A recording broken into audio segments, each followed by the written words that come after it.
Pelecehan seksual adalah persoalan yang serius yang menyentuh banyak lapisan masyarakat. Di ruang-ruang pribadi, di tempat umum, bahkan di lingkungan yang kita anggap aman. Banyak suara yang disembunyikan.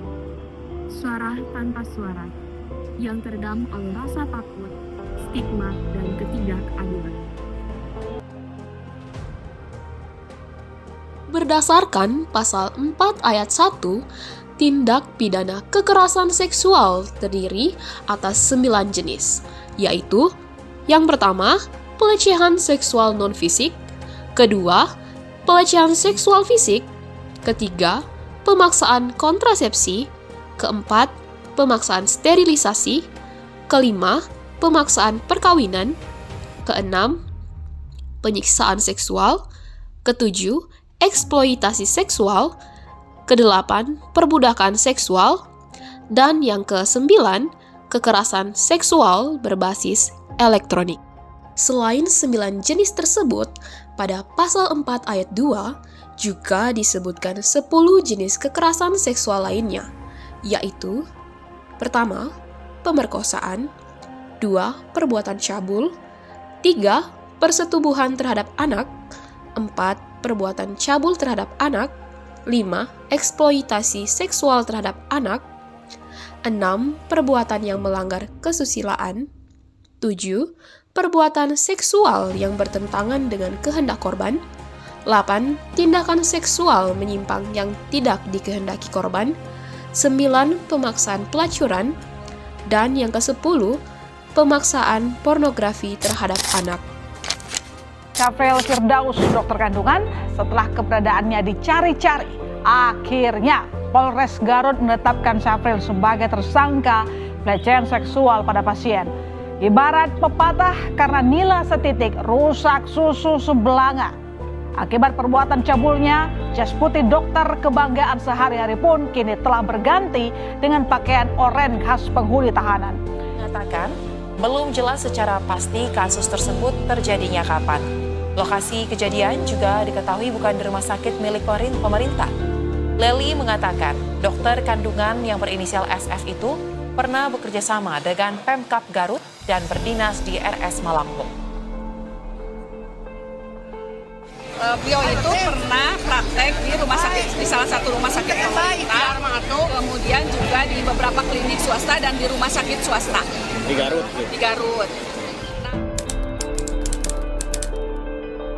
Menurut aku pribadi, pelecehan seksual itu merupakan tindakan yang mencoreng martabat manusia. Kalau menurut aku sendiri, pelecehan seksual itu adalah sebuah tindakan yang diinginkan oleh korban yang dapat merugikan korban itu sendiri. Jadi pelecehan seksual itu adalah tindakan yang bersifat seksual dan membuat korban itu merasa tidak nyaman dan tertekan.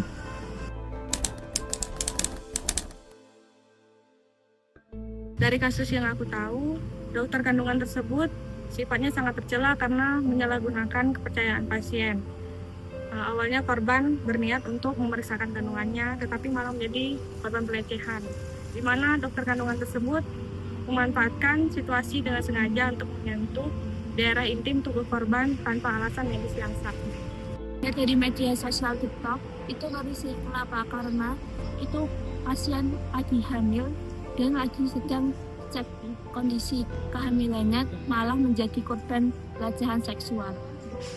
Dan untuk kasus pelecehan seksual di daerah Garut, menurutku itu mencerminkan masalah serius dalam dunia medis.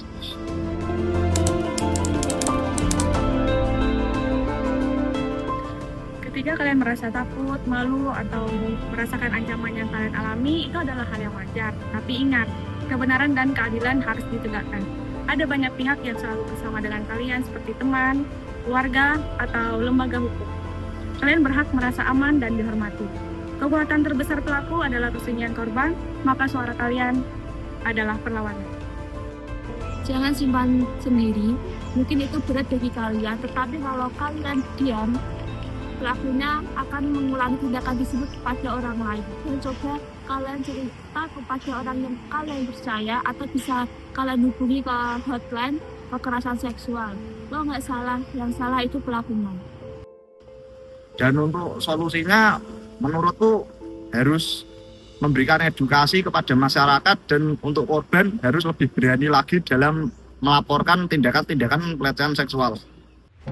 Kasus pelecehan seksual pada perempuan, khususnya dalam dunia medis, kembali mencoreng kepercayaan publik. Kali ini, seorang dokter kandungan di Garut, Jawa Barat, terbukti melakukan tindakan tidak senonoh terhadap pasien ibu hamil saat pemeriksaan USG. Korban yang sedang mengandung justru menjadi sasaran pelecehan oleh seorang yang seharusnya melindunginya.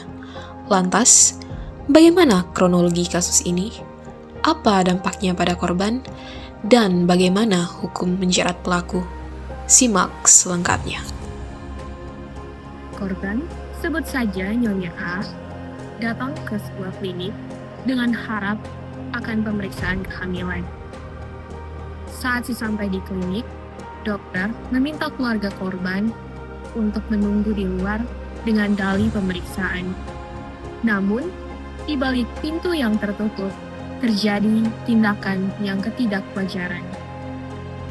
Korban mengaku bahwa dokter menyentuh area intimnya secara berulang kali dengan dalih pemeriksaan, namun tidak ada indikasi medis. Setelah kejadian, korban pulang dengan perasaan hancur dan bingung. Apakah ini dari sebuah prosedur atau sebuah pelecehan seksual?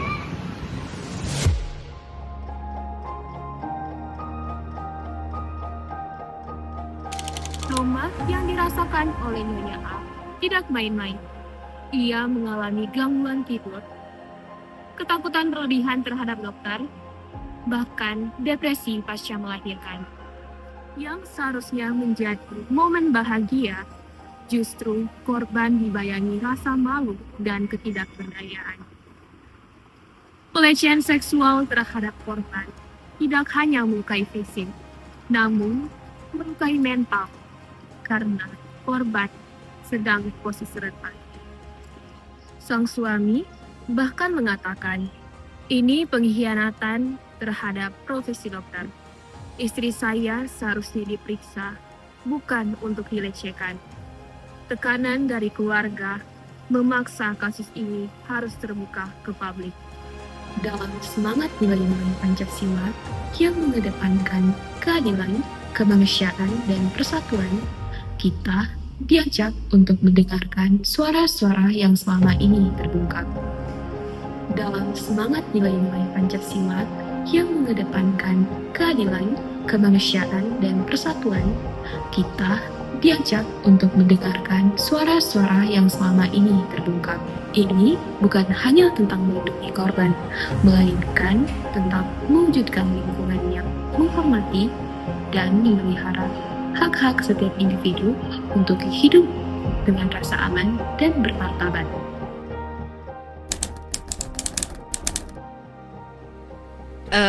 Jadi tentu pertama-tama kami dari Konsil Kesehatan Indonesia khususnya dan juga tentunya teman-teman sejawat ya sangat kecewa ya, dan merupakan pukulan lah ya adanya kasus seperti ini, di mana seharusnya dokter ini memberikan layanan kesehatan kepada masyarakat ya, dan pada saat mereka memberikan layanan harusnya masyarakat ini, pasien ini merasa aman gitu ya. Nah, dengan adanya dua kasus ini kan memukul kedokteran dan membuat pasien itu jadi takut nih. Iya loh dok, seperti itu. kita wanita langsung takut dok Iya, sekarang gitu. kalau mau diperiksa dokter pria ya, Pria. mohon maaf ya, jadi takut memang itu. Ya. Ha-ha. Nah ini tentu suatu hal yang ya buat kami tentu merupakan introspeksi lah. Bagaimana kedepannya kita harus melakukan upaya perbaikan, karena memang khususnya Konsil Kesehatan Indonesia ini memang dibentuk ya. Di dalamnya tentunya terdiri dari Majelis Disiplin Profesi yang menjaga terhadap disiplin etik dari para tenaga medis dan tenaga kesehatan, bukan hanya dokter gigi, tetapi seluruh tenaga kesehatan termasuk perawat, bidan dan lain-lain ya. karena hal ini bisa saja dilakukan oleh semua tenaga medis dan tenaga kesehatan. Majelis disiplin profesi. Majelis disiplin profesi. Ini maksudnya bisa dibilang yang menyidangkan nih Betul. kalau ada kasus-kasus nih. Betul. Oke. Ya. Dan di dalam KKI yang sekarang ini juga ada kolegium-kolegium sebagai pengampu ilmu. Nah, kolaborasi 3 ini diharapkan tentunya bisa mempercepat apabila ada hal-hal yang perlu ditindaklanjuti. Ya. Konsil Kesehatan Indonesia ini fungsinya adalah untuk menjamin mutu ya, dan menjaga kompetensi dari tenaga medis dan tenaga kesehatan serta mengawasi terhadap profesi etik profesi yang dilakukan oleh tenaga medis dan tenaga kesehatan. Nah, dengan adanya kasus ini tentunya kita harus melakukan upaya berkoordinasi tentunya dengan berbagai pihak terkait agar kita mengingatkan kembali kepada para tenaga medis dan tenaga kesehatan bahwa kita ini disumpah untuk memberikan pelayanan kepada masyarakat dan harus tetap menjaga profesionalisme kita sebagai tenaga medis dan tenaga kesehatan. Oke, jadi memang sebetulnya ya tindakan kejahatan itu bisa dilakukan oleh siapa saja ya, Betul. termasuk dokter. Itu yang harus diakui. Tapi Suara tanpa suara harus kita dengarkan dan kita peringati. Mari berikan perubahan nyata. Suara tanpa suara bukanlah keheningan, melainkan kekuatan yang menunggu untuk didengarkan.